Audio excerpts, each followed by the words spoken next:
환난 때 기도하라라는 제목으로 하나님 말씀 증거하도록 하겠습니다. 다윗은 인생 가운데 환난이 많았던 것 같습니다. 근데 그때마다 기도로 극복했습니다. 그래서 다윗 그러면 기도의 사람이다 이렇게 말하게 된다라는 것입니다. 자기의 상황을 가장 잘 묘사한 게 우리 3절이라고 생각합니다. 3절 다 같이 읽겠습니다. 시작. 사망의 줄이 나를 두르고 수월의 고통이 내게 이르므로 내가 환난과 슬픔을 만났을 때에. 사망의 줄이란 게 뭐죠? 이렇게 죽음의 줄이 나를 묶고 있다라는 것입니다. 꼼짝도 못하게 만든다는 거예요. 속수무책입니다. 죽는 줄 아는데 빠져나올 길이 없다. 그게 사망의 줄입니다. 알면서 당하는 그런 어려움이 있지 않습니까? 이렇게 묶여 있는데 이제 사지로 끌려가는 거죠. 사망의 줄이라는 것입니다.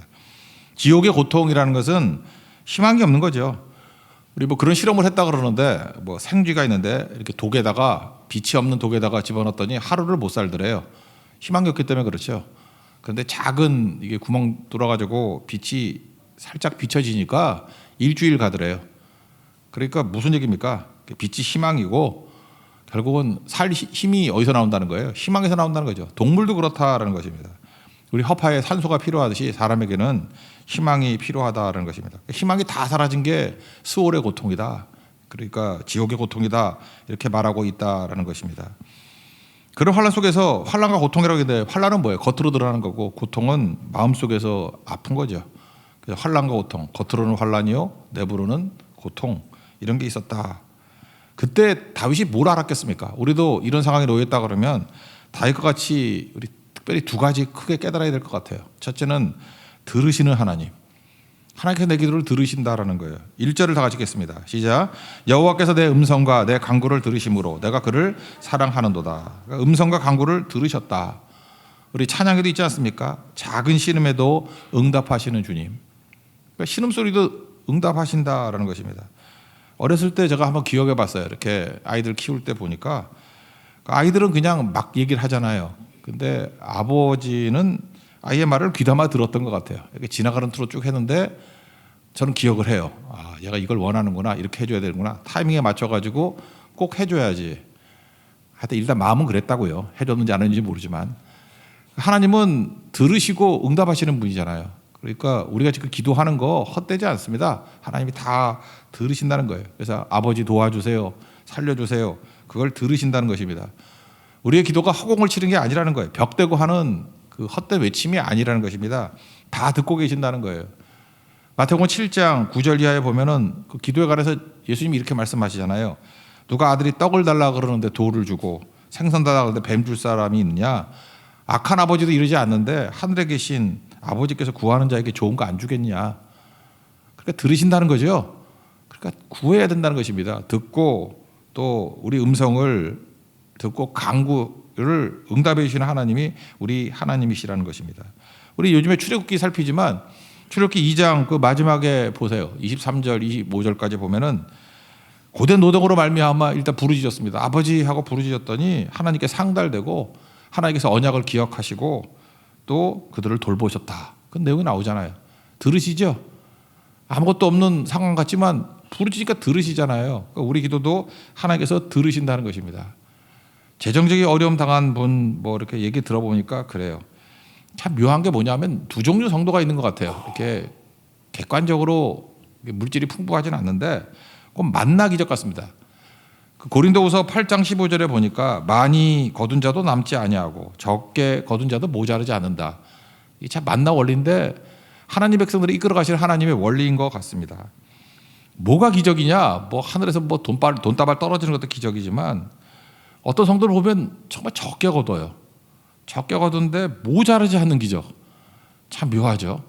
뭐 그렇게 풍족하지도 않은데 모자르지 않고 뭐 구제도 하고 헌금도 하고 성교도 가고 제가 제3자로 볼 때 계산이 안 나오거든요. 아니 저거 벌어서 저게 어떻게 채워지나.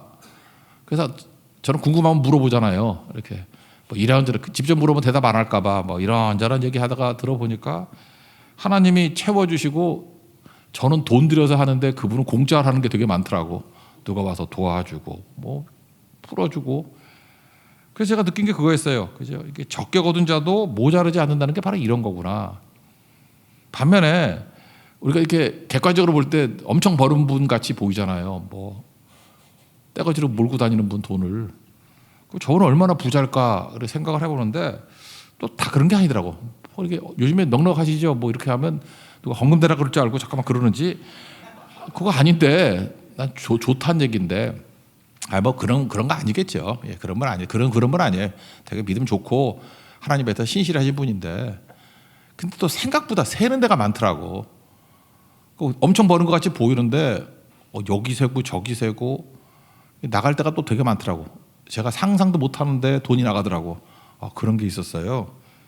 제가 느꼈던 게 그거예요. 많이 거둔 자도 남지 아니하고 그런 게 있더라고. 뭐 그러니까 하나님의 백성은요 객관적으로 뭐 많으니 적으니 그게 중요한 게 아니고 저는 이게 기적이라고 생각합니다. 수입이 적어도 부족하지 않은 기적 분명히 있어요. 그거 여러분들 그거 인생에서 그런 경험하지 않습니까? 저도 뭐 전도사 처음 시작할 때 뭐 22만 원 받았는데 그때 부족하지 않았던 것 같은데 뭐 저만 그렇게 느꼈나? 우리 사모는 느꼈나? 부족하다고? 부족하지 않았거든요. 그냥 뭐 다 살았는데 그때도 5만 원씩 저축해가지고 제 평생에 처음 모았던 게 500만 원이었는데 5만 원씩 모으니까 500만 원이 되더라고. 야 이게 이렇게 목돈도 생기는구나 그런 느낌을 받았던 적이 있었거든요. 그러니까 적게 거둔 자도 모자르지 않는 기적, 수입이 없어도 모자르지 않는 기적이 또 있더라고. 그게 전도사의 기적이에요. 목사는 몰라요. 전도사 거지 같은 전도사의 그 기적이야. 이렇게 채워지는 게 또 있구나. 하나님께서 이렇게 채워 주신다라는 것입니다. 그러므로 오늘도 구하십시오. 하나님께서 최적으로 주시고 어떤 상황 속이든지 하나님께서 인도해 주신다는 것입니다. 그래서 다윗은 고난이 되게 많았고 환난이 되게 많았지만 하나님께 구했더니 내 음성과 간구를 들으셨다. 이거를 기억했다는 거예요. 내가 그를 살아가지 않을 수 없도다. 하나님 그런 분이라는 거예요. 오늘도 여러분 적게 거둬도 모자르지 않는 기적을 맛보는 하나님의 거룩한 종 되기를 축원합니다. 또 필요하면 또 많이 주시겠죠. 30배, 60배, 100배 축복도 누리게 해 주신다는 것입니다. 두 번째 깨달은 게 뭐냐면 저는 이게 다윗의 핵심이라고 생각하는데 우리 보통 기도할 때 육체를 놓고 기도하고 상황을 놓고 기도하고 그러지 않습니까? 근데 다윗은 뭘 깨달았냐 하면은 영혼을 건지소서. 그러니까 영혼이 중요하다는 걸 깨달았다는 거예요. 영혼을 건지소서. 다윗은 핵심을 보는 능력이 있었다는 것입니다. 그러니까 이게 자기를 극복한 거죠. 이렇게 환란이 많이 오면요, 내가 깨지거든요. 그래서 내가 이렇게 가루가 돼요. 아니 나를 생각하면 생각할수록 절망에 빠지니까 고난의 좋은 점은 그거 같아요. 이기적인 사람도 자기를 포기해. 막 의지가 강한 사람도 포기해. 내 힘으로 안 되잖아요. 뭘 의지하겠어. 그래서 자기는 꼴도 보기 싫어. 참 좋은 거예요, 그게. 그러니까 하나님 바라보고. 그래서 다윗은 자기가 다 깨지고 난 다음에 환경 뭐 이런 거 얘기 안 하고 영이 중요하다는 걸 깼어요. 내 영혼을 건지소서. 영만 살면 된다라는 거예요. 그래서 자기 눈이 가려지지 않는 거 되게 중요한 거죠. 어제도 제가 그 예배 가가지고 나눴던 말씀이 누가복음 24장인데 어저께 묵상을 했어요. 엠마오로 내려가는 두 제자. 예수님 알 거 아니에요, 제자니까. 근데 누가복음 24장 16절 보니까 그들의 눈이 가리워져서 예수님 몰라요. 예수님 옆에 가는데도 예수님 몰라요. 여러분 너무 두렵고 너무 탐욕이 심하고 너무 자기에게 집중돼 있으면 안 보입니다. 선택적 지각 그러잖아요. 보고 싶은 거 보는 거지 안 보여요. 제가 이렇게 걷다가 제가 전도사 때 주례를 해줬던 그 이제 목사 부부가 운동하러 가더라고. 목사 부부가. 그래서 인사를 하길래 반갑게 만났습니다. 경의성 숲길에서 만났는데 그러면서 저는 빨리 헤어지고 싶은데 붙잡더니 얘기가 많어. 그 형제는 저한테 와서 막 엄청 안기도 하고 뚱뚱해가지고 더 죽는 줄 알아서. 하여튼 그런데 그러면서 이 얘기 저 얘기 하는데 저는 기억도 안 나는데 제가 주례했던 거를 기억한데 근데 남편의 기억과 아내의 기억이 달라. 남편은 뭘 기억하느냐면 목사님이 그러셨대. 돈 못 벌어도 남편을 믿고 사랑해야 된다고. 남편은 그걸 그래. 돈 못 벌어도. 전도사 때니까 못 벌잖아요. 그죠? 돈 못 벌어도 남편을 믿고 사랑해야 된다. 그게 기억이 났고 그 옆에 아내가 기억하는 건 뭐냐면 요리 못해도 사랑하라. 그게 기억이 난대. 그러니까 저는 기억이 안 나요. 저는 하나도 기억이 안 나는데 뭘 이렇게 설교를 했는데 남편의 지각과 아내의 지각이 다르더라는 거예요. 뭐죠? 듣고 싶은 거 듣는 거예요. 사람이 참 그렇더라고. 그러니까 이 제자들 눈이 가리워졌다는 게 그거죠. 자기에게 몰두하다 보니까 예수님 옆에 계셔도 모르더라는 것입니다. 근데 성령께서 그에게 빛을 비춰주니까 그들의 눈이 밝아져 예수님 이제 알아보게 되었다. 그런 거죠. 다윗의 강점은 그거였던 것 같아요. 성령께서 그에게 고난 가운데 함께해 주셔가지고 뭐가 필요한지, 뭐가 핵심인지를 보여주신 것 같아요. 그게 뭐냐면 영혼이에요, 영혼. 4절 읽겠습니다. 시작. 내가 여호와의 이름으로 기도하기를 여호와여 주께 구하오니 내 영혼을 건지소서 하였도다. 그러니까 뭐 환경이 어려운데 환경 얘기를 안 하잖아요. 영혼을 건져주세요. 영혼만 구원받으면 나머진 풀린다는 걸 알게 됐다는 거예요. 그래서 7절도 보니까 내 영혼아 평안함으로 들어갈지어다. 8절도 내 영혼은 뭐 사막에서 건지졌다. 영혼이잖아요. 그죠? 상황이 아니라 영혼이라는 거예요. 육체가 근본이 아니고 물질이 근본이 아니고 영혼이 무너지면 다 속수무책 다 무너진다는 거예요. 그래서 내 영혼을 건져 주옵소서. 사도 요한이 가이오 장로에게 보낸 편지, 요한 3서잖아요. 2절 사랑하는 자여 내 영혼이 잘된 같이. 첫 번째 그거예요. 내 영혼이 잘된 같이. 영혼이 잘되면 범사에 잘되고 강건해진다. 그 얘기죠. 영혼 붙들어야 된다는 거예요. 영혼이 담대해지고 영혼이 싱싱해지면 상황은 바뀌지 않아도 다 해결할 수 있다. 그걸 다윗이 깨달았다는 거예요. 그러니까 우리도 그거 배워야죠. 그래서 고난받는 게 내게 유익이다. 왜 유익이죠? 영에 집중할 수 있기 때문에 그래요. 이게 물질적으로 풍요로워지면 영에 집중하기 쉽지가 않아요. 근데 영이 중요하다는 걸 깨닫고 영이 담대해지고 영이 싱싱해지고 그 다음에 나머지들이 해결되는 모습을 보면서 다윗은 깨달은 거예요. 아, 인간은 영적인 존재구나. 영혼이 강건해지면 나머지는 다 강건해지는구나. 그거 깨닫게 되더라는 것입니다. 제가 우리 기독교 잡지사에 있는 어떤 뭐 기사를 하나 읽은 적이 있는데 뭐 우리나라 얘기 같아요. 근데 뭐 외국도 마찬가지겠지. 지금 사역자의 80%가 이게 번아웃 돼 있대요. 그럼 우리는 뭐 그렇게 생각하죠. 아이, 목회자가 좀 열심히 기도도 하고 영적으로 살아있고 그래야지. 잠깐만 그렇게 선악으로 나누지 마세요. 한번 어려움 당해봐. 쉽나 그게.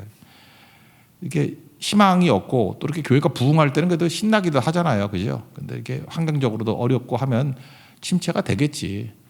아, 그렇잖아요. 뭐 앞날에 희망도 없어 보이고 변화는 없어 보이고 또 뭐 아프고 뭐 경제적 어렵고 그러면 침체가 되겠죠. 그때 우리가 해야 될 일이 뭐냐 하면 이거예요. 이렇게 어려울 때 하나님께 이게 어려울 때 침체돼서 나가 떨어지는 사람이 뭐 있겠죠.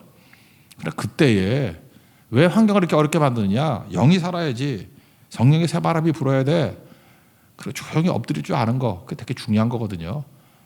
이번에도 우리 선교 가면서도 하는 게 전도도 중요하지만 목회자들에게 밖에 다그치듯이 그 꼴이 뭐야 그게 아니고 그냥 따뜻하게 해주세요. 그래서 다시 쉼을 통해서 일어날 수 있도록 로드나무에서 낙심했던 엘리야가 일어났듯이 불이 붙을 수 있도록 그죠?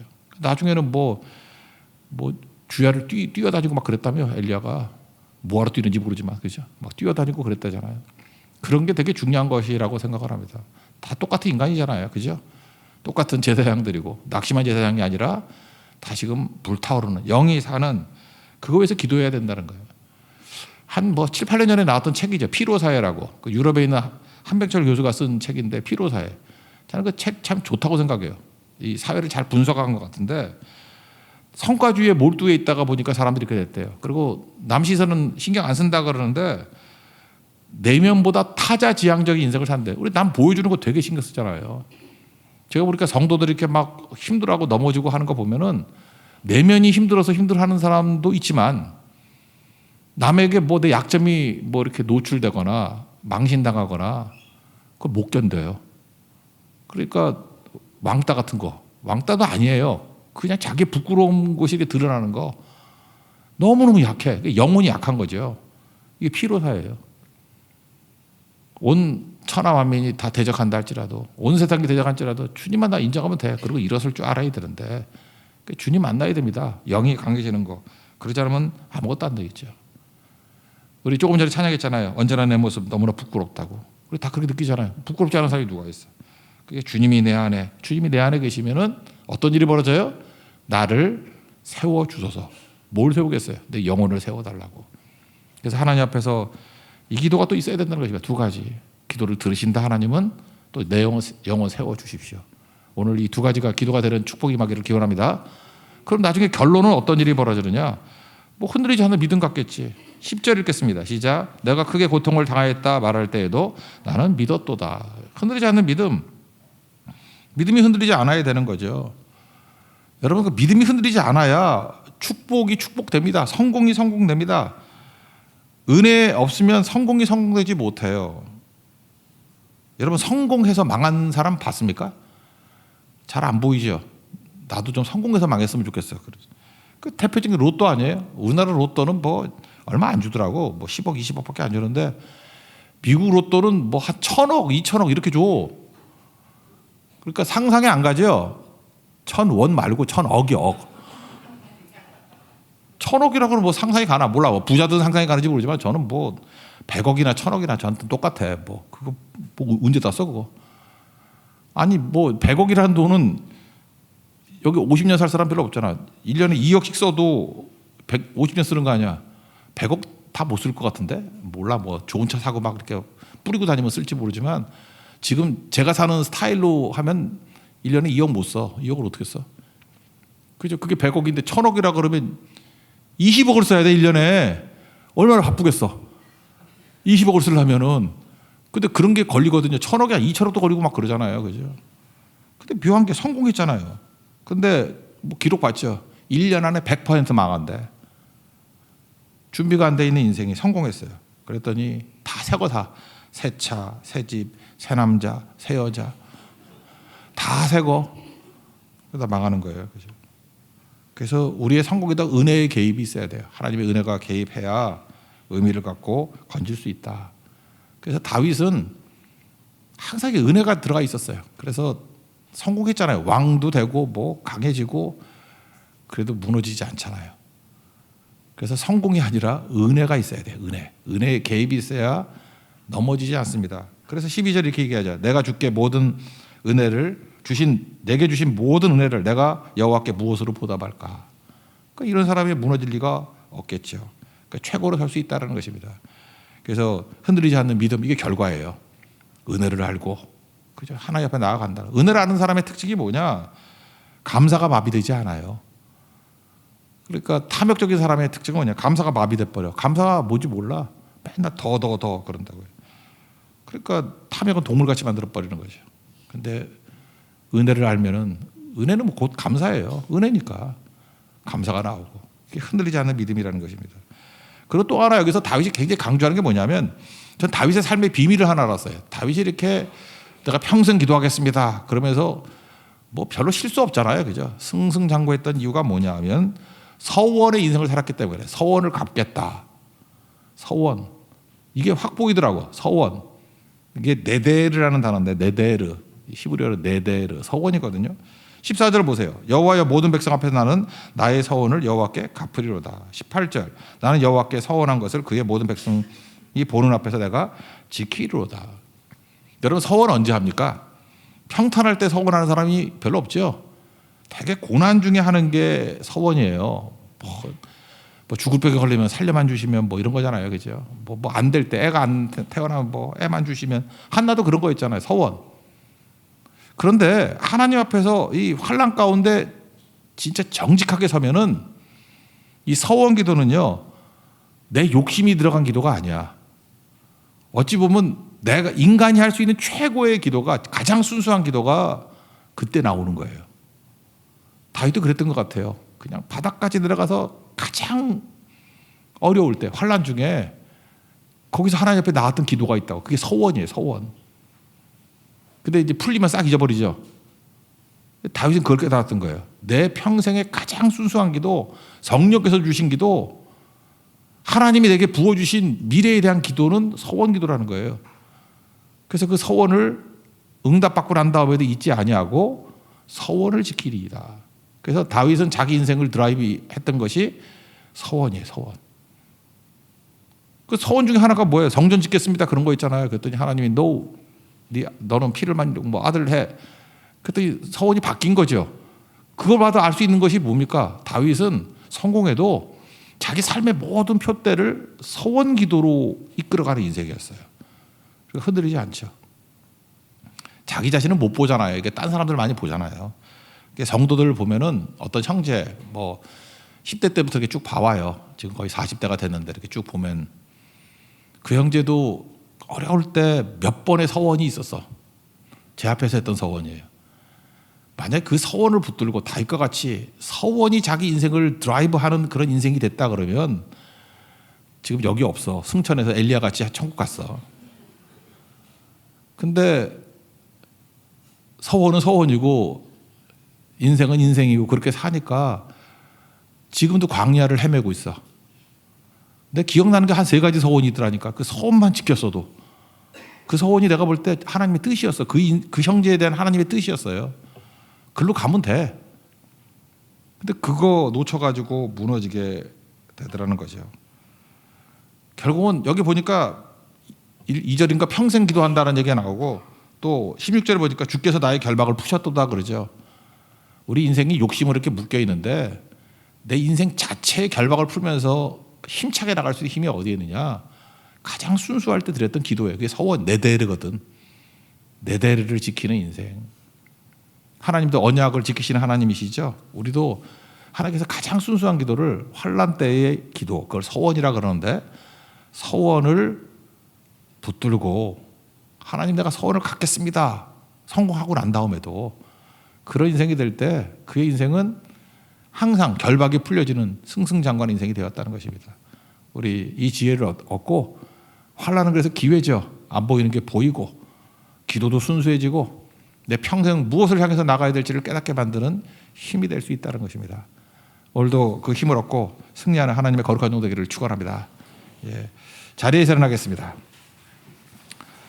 나의 한숨을 바꾸셨네 찬양하겠습니다.